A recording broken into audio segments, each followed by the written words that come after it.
This video is just kind of for fun, but I have a pot of beans on to cook, and I'm making some cornbread on top of the stove. But it's time to flip it. Let's see if we can flip it and make cornbread on top of the stove. This may be a disaster. I've done it lots and lots of times, and sometimes it works perfect, and sometimes I have problems. Here goes.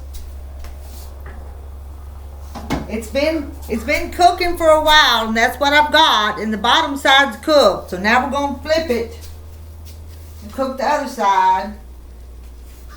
Say we are. We're going to loosen it. Here goes. Whoop. There we go. Now I'm going to cook it on the other side. That's pretty good looking cornbread. It's not an iron skillet in the oven. It's my little non-stick on top of the stove. In case you ever just wanted some cornbread and your oven wasn't working, you can do it this way. Now I'm going to put it back over there and put the lid on it and let it cook for a few more minutes because that underneath side's not ready yet.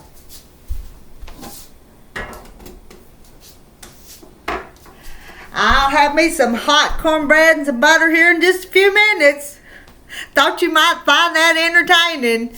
Do I wait and get it off there in just a minute? I might just give it just a minute. I do biscuits the same way sometimes if I don't want to turn the oven on. It works. It does. Let me get me a little plate for that cornbread. Let me grab a plate.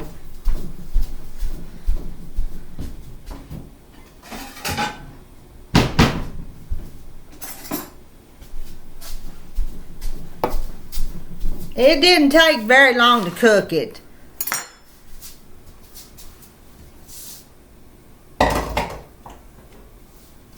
Now I'm going to see what it looks like on the other side. Well, I think I'm going to leave it a few more minutes. Let's just put it back in there. I bet it's almost ready, but I wanted it just a little bit browner. Anyway, y'all can laugh with me today in my on top of the stove cornbread. I've seen my grandma do it. I've seen my mama do it. My mother-in-law's done it. And I do it sometimes too. And I know it's easy to just stick it in the oven and forget about it, but sometimes you just don't. Sometimes you just do something different like that. Alright, I'm going to check my cornbread.